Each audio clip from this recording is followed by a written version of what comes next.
Hello friends, welcome back to ಇವಾರೋಸ್ recipes.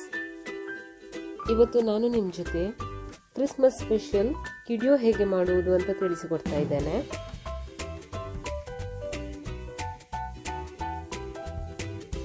ನಾನಿಲ್ಲಿ ಒಂದು ಬೌಲಿಗೆ 2 ಕಪ್ ಮೈದಾ, 2 ಟೇಬಲ್ ಸ್ಪೂನ್ ಸಕ್ಕರೆ, 1/4 ಟೀ ಸ್ಪೂನ್ ಉಪ್ಪು ಹಾಕಿ ಚೆನ್ನಾಗಿ ಮಿಕ್ಸ್ ಮಾಡ್ತಾ ಇದ್ದೇನೆ. ಇದಕ್ಕೀಗ 1 ಟೇಬಲ್ ಸ್ಪೂನ್ ಬಿಸಿ ತುಪ್ಪವನ್ನು ಹಾಕ್ತಾ ಇದ್ದೇನೆ. ಒಮ್ಮೆ ಚೆನ್ನಾಗಿ ಮಿಕ್ಸ್ ಮಾಡಿಕೊಳ್ಳೋಣ.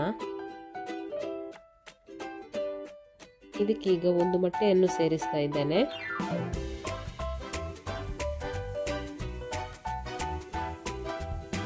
ಇದನ್ನು ಕೂಡ ಒಮ್ಮೆ ಚೆನ್ನಾಗಿ ಮಿಕ್ಸ್ ಮಾಡಿಕೊಳ್ಳೋಣ. ಇದಕ್ಕೀಗ ಸ್ವಲ್ಪ ತೆಂಗಿನ ಹಾಲನ್ನು ಸೇರಿಸಿ ಮಿಕ್ಸ್ ಮಾಡ್ತಾ ಇರಬೇಕು.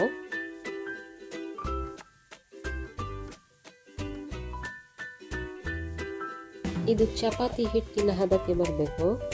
ಅಷ್ಟರವರೆಗೆ ನಾವು ಇದಕ್ಕೆ ತೆಂಗಿನ ಹಾಲನ್ನು ಸೇರಿಸಿ ಮಿಕ್ಸ್ ಮಾಡ್ತಾ ಇರಬೇಕು.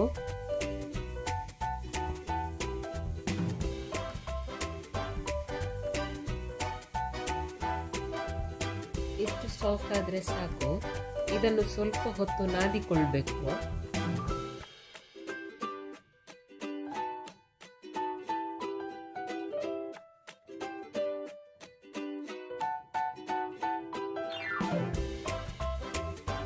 ಇದಕ್ಕೆ ಮೇಲಿಂದ ಸ್ವಲ್ಪ ತುಪ್ಪವನ್ನು ಒರೆಸ್ತಾ ಇದ್ದೇನೆ ಹಾಗೂ ಒದ್ದೆ ಮಾಡಿದ ಬಟ್ಟೆಯನ್ನು ಕವರ್ ಮಾಡಿ ಅರ್ಧ ಗಂಟೆ ಹಾಗೆ ಇಡಬೇಕು.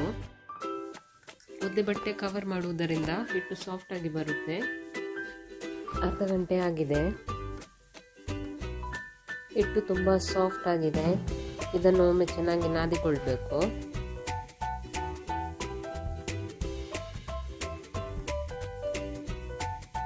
ಈಗ ಕಿಡಿಯೋ ಮಾಡಲಿಕ್ಕೆ ಶುರು ಮಾಡೋಣ.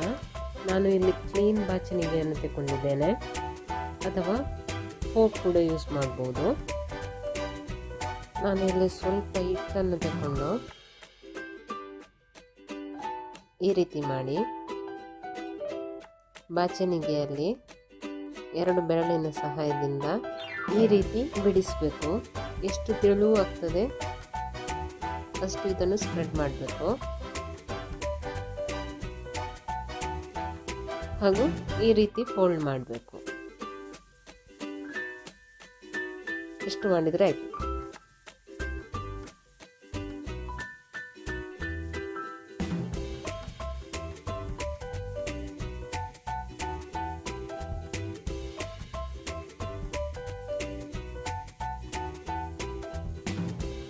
ನೀವು ಫೋರ್ಕ್ ಯೂಸ್ ಮಾಡುವುದಾದರೆ ಈ ರೀತಿ ಮಾಡಿದರೆ ಆಯಿತು.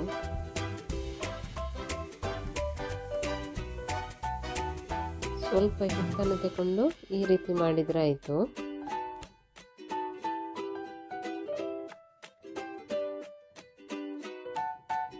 ನಾನು ಇಲ್ಲಿ ಕಾವಲಿಯನ್ನು ಮೀಡಿಯಂ ಫ್ಲೇಮಲ್ಲಿ ಇಟ್ಟು ಎಣ್ಣೆಯನ್ನು ಬಿಸಿ ಮಾಡಲಿಕ್ಕೆ ಇಡ್ತಾ ಇದ್ದೇನೆ.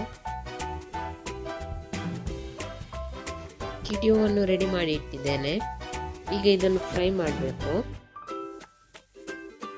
ಎಣ್ಣೆ ಚೆನ್ನಾಗಿ ಬಿಸಿ ಆಗಿದೆ. ಇದಕ್ಕೆ ಈಗ ರೆಡಿ ಮಾಡಿ ಇಟ್ಟ ಕಿಡಿಯೋವನ್ನು ಹಾಕ್ತಾ ಇದ್ದೇನೆ.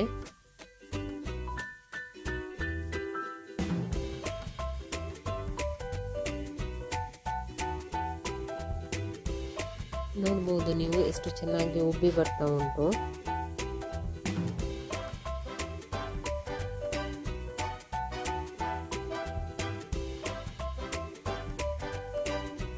ಇದು ಚೆನ್ನಾಗಿ ಫ್ರೈ ಆಗಬೇಕು ಹಾಗೂ ಇದರ ಕಲರ್ ಕೂಡ ಚೇಂಜ್ ಆಗಬೇಕು. ಅಷ್ಟರವರೆಗೆ ನಾವು ಇದನ್ನು ಫ್ರೈ ಮಾಡಬೇಕು.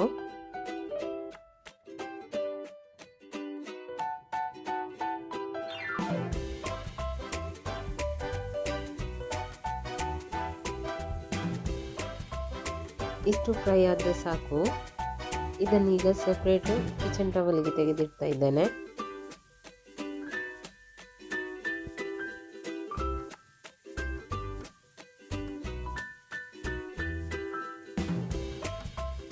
ಬಾಕಿ ಉಳಿದ ಕಿಡಿಯೋವನ್ನು ಕೂಡ ಅದೇ ರೀತಿ ಫ್ರೈ ಮಾಡ್ತಾ ಇದ್ದೇನೆ.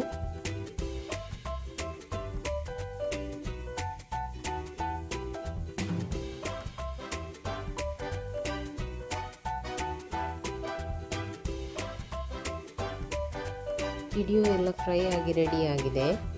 ಇದಕ್ಕೆ ಈಗ ನಾನು 1 ಟೇಬಲ್ ಸ್ಪೂನ್ ಸಕ್ಕರೆ ಹುಡಿಯನ್ನು ಹಾಕ್ತಾ ಇದ್ದೇನೆ ಹಾಗೂ ಚೆನ್ನಾಗಿ ಮಿಕ್ಸ್ ಮಾಡಬೇಕು. Christmas special video ready. ನೀವು ಟ್ರೈ ಮಾಡಿ ಹೇಗಾಗಿದೆ ಎಂದು ನನಗೆ ಕಮೆಂಟ್ ಮೂಲಕ ತಿಳಿಸಿ. Thank you.